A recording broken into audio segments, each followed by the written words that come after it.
প্রিয় দর্শক, আসসালামু আলাইকুম। সবাইকে স্বাগতম জানিয়ে শুরু করছি আমার আজকের পর্ব।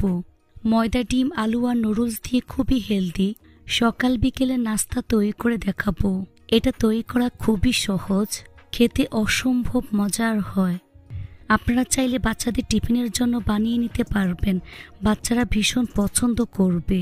রেগুলার নাস্তা একটু ঘুরিয়ে বানালে খেতে অনেক বেশি ভালো লাগে, যা হাতের কাছে থাকা উপকরণ দিয়ে তৈরি করে নেওয়া যায়। তো চলুন রেসিপিটি দেখে নিচ্ছি। চুলা একটি কড়াই বসিয়ে এর মধ্যে 1 কাপ পরিমাণ পানি দিয়ে দিচ্ছি, সাথে 1 চা চামচ পরিমাণ সয়াবিন তেল অ্যাড করে দিচ্ছি। 1 প্যাকেট ম্যাগি মশলা দিয়ে দিচ্ছি, সাথে 1 প্যাকেট নুডলসের মশলা অ্যাড করে দিচ্ছি। যখন খুব ভালো করে বলক চলে আসবে, ওই পর্যায়ে 1 প্যাকেট নুডলস হাত দিয়ে ভেঙে দিয়ে দিচ্ছি।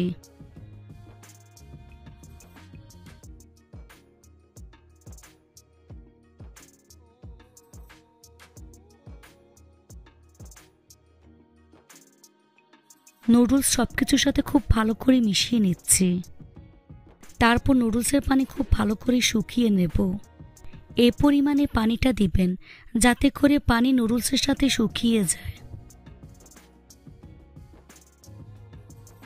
তো পানি মোটামুটি শুকিয়ে গিয়েছে। এ পর্যায়ে একটি বড় সাইজের পেঁয়াজ কুচি দিয়ে দিচ্ছি, সাথে 2 টেবিল চামচ পরিমাণ গাজর কুচি দিয়ে দিচ্ছি, 2 টেবিল চামচ পরিমাণ ম্যাশ করা সিদ্ধ আলু দিয়ে দিচ্ছি, 3 থেকে 4টি কাঁচামরিচ কুচি, 1/4 চা চামচ পরিমাণ মরিচের গুঁড়া, ভাজা জিরার গুঁড়া 1/2 চা চামচ পরিমাণ, 1 চা চামচ পরিমাণ চাট মশলার গুঁড়া, স্বাদ মতো লবণ অ্যাড করে দিচ্ছি। এবার সবকিছু একসাথে খুব ভালো করে মিশিয়ে নিতে হবে। এভাবে 1 মিনিটের মতো রান্না করে নেব।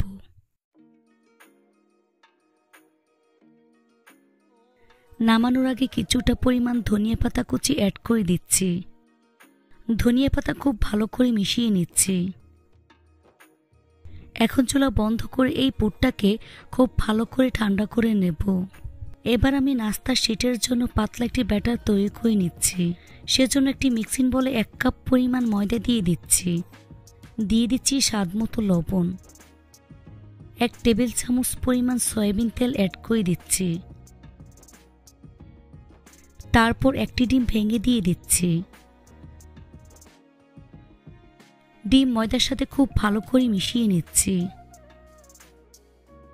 এবার এর মধ্যে অল্প অল্প করে পানি অ্যাড করে মোটামুটি পাতলা একটি ব্যাটার তৈরি করে নেব। ব্যাটারটাকে কোনোভাবেই ঘন করা যাবে না। হ্যান্ড বিটার দিয়ে খুব ভালো করে বিট করে নিতে হবে, যাতে করে এর মধ্যে কোনো প্রকার লাম্পস না থাকে। এই কাজটা একটু সময় নিয়ে ধৈর্য ধরে করবেন। এই তো আমার ব্যাটার রেডি হয়ে গিয়েছে। দেখুন ব্যাটারের ঘনত্বটা ঠিক এরকম হবে। চুলা একটি ফ্রাই প্যান বসিয়ে সামান্য পরিমাণ সয়াবিন তেল দিয়ে টিস্যু দিয়ে ফ্রাই প্যান মুছে নিচ্ছি।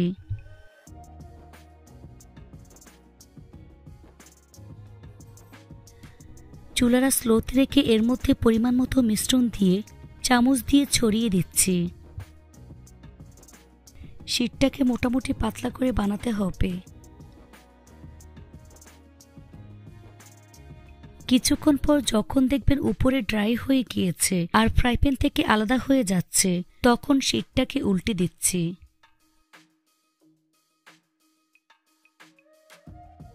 এ পাশটাকে 1 থেকে 2 মিনিটের মতো সেঁকে নিতে হবে।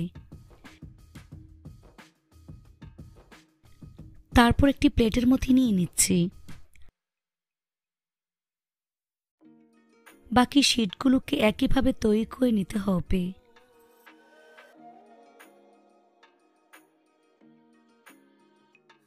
তো এভাবে একে একে সবগুলো শিট আমি তৈরি করে নিয়েছি। এখন এটাকে এক সাইডে রেখে দেব। নাস্তা সিল করার জন্য ঘন একটি পেস্ট তৈরি করে নেব। সেজন্য একটি বাটিতে 3 টেবিল চামচ পরিমাণ ময়দা নিয়েছি।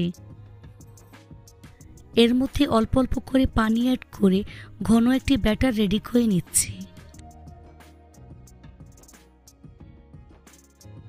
তো আমার ঘন ব্যাটার রেডি হয়ে গিয়েছে। এখন এটাকে এক সাইডে রেখে দিচ্ছি। এবার বোর্ডের উপর একটি শীট নিয়ে নিচ্ছি। এর মধ্যে পরিমাণ মতো নুডলসের পুর দিয়ে চামচের সাহায্যে এভাবে চারকোনা শেপ দিয়ে দিচ্ছি।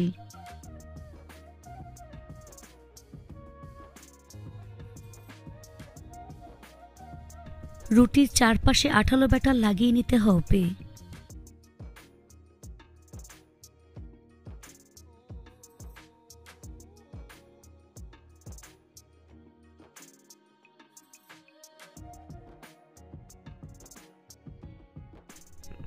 দুই পাশ থেকে এভাবে ভাঁজ করে নিচ্ছি।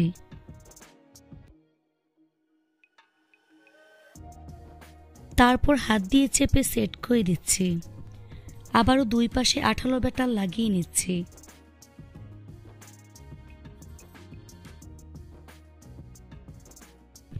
তারপর দুই পাশ থেকে ঠিক এভাবে ভাঁজ করে দিচ্ছি।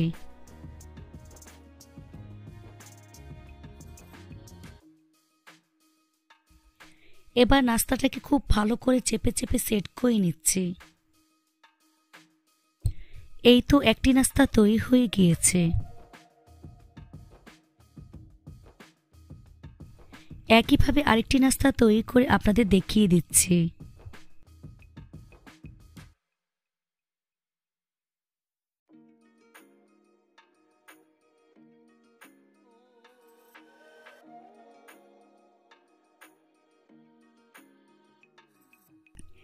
এভাবে একে একে সবগুলো নাস্তা আমি তৈরি করে নিয়েছি। এবার নাস্তাগুলো ভাজার পালা। চুলে একটি ফ্রাই প্যান বসিয়ে খুব সামান্য পরিমাণ সয়াবিন তেল দিয়ে তেলটাকে ফ্রাই প্যানে ছড়িয়ে দিচ্ছি। এখন এর মধ্যে 4টি নাস্তা আমি দিয়ে দিচ্ছি। চুলার আঁচ মিডিয়াম টু লো হিটের মাঝামাঝি রেখে একটু সময় নিয়ে গোল্ডেন ব্রাউন কালার এবং ক্রিস্পি করে ভেজে নিতে হবে। কিছুক্ষণ পর নাস্তাগুলোকে আমি উল্টে দিচ্ছি।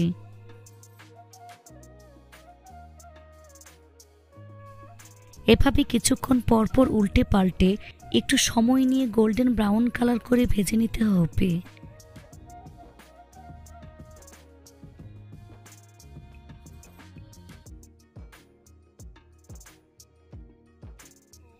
ভাজা হয়ে গিয়েছে। দেখুন খুব সুন্দর কালার চলে এসেছে। এখন ছাঁকনি দিয়ে তেল ছেঁকে নাস্তার প্লেটে নিয়ে নিচ্ছি।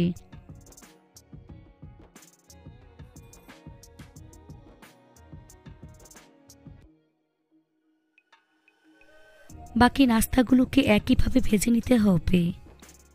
তো আমি সবগুলো নাস্তা একইভাবে ভেজে নিয়েছি। দেখুন আমার নাস্তাগুলো দেখতে মাশাআল্লাহ কতটা সুন্দর ও কতটা লোভনীয় হয়েছে। খেতে কিন্তু অনেক বেশি মজার হয়েছে। এভাবে একবার হলেও বাড়িতে তৈরি করে দেখবেন। আর আমার ফেসবুক পেজটি ফলো দিয়ে রাখবেন। সবাই অনেক বেশি ভালো থাকবেন। আল্লাহ হাফেজ।